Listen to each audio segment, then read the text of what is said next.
পশু পাখি লালন পালনেরও দেখা গেছে 10 বছর পরে হয়তো আমি সোশ্যাল মিডিয়াতে আসলাম। তো এটা আসলে প্রিপ্ল্যান না যে আমি কখনো পশু পাখি নিব, আমি ওদের নিয়ে একটা পেজ খুলবো, এটা কখনোই না। এটা হচ্ছে একটা সিম্পল গৃহিণী ছিলাম, স্টিল আছি। একটা গৃহিণীর দৈনন্দিন কাজের পাশাপাশি হয় না ওদের সাথে একটু সময় কাটানো, ওদেরকে একটু গ্রুমিং করা, ওদের একটু টেক কেয়ার করা, সেই জিনিসটাই দেখা যায় যে ঘরে তো মানে ফ্রি সময়টাতে ওদের এই কাজগুলো করি। তো তখন একটু ক্যামেরা অন করে ওদের এই কাজগুলো হয়তো ক্যামেরাবন্দি করলাম। তখন আবার মনে হলো যে আমার মতো অনেকে হয়তো পালতে চায় কিন্তু জানে না।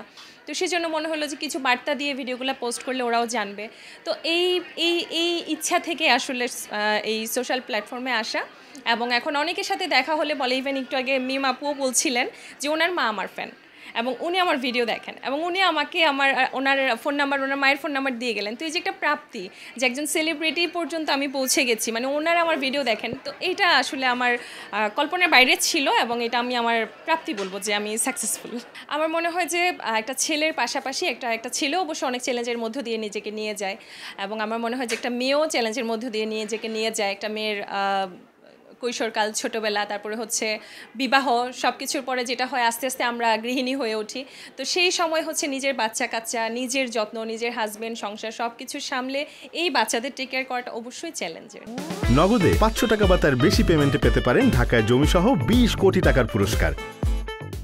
প্রাণী নিয়ে কাজ করি, এই জিনিসটা আসলে ছোটোবেলা থেকে আসে। হ্যাঁ, তা আমি সেটাই বলবো যে ছোটোবেলা থেকে যেহেতু আসে, ছোটোবেলার সাথে আমাদের পরিবারটা সম্পৃক্ত।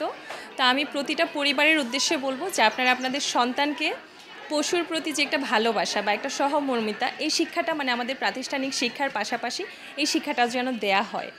কারণ এই যে আমরা চলতে ফিরতে আমাদের দেখা যায় যে একটা টং দোকানের পাশে বা আমাদের পায়ের কাছে এসে কুকুর বেড়ালা ঘুর ঘুর করে, অনেকে হয়তো দেখা যায় গরম পানি দিচ্ছে, কেউ আবার লাথি দিচ্ছে।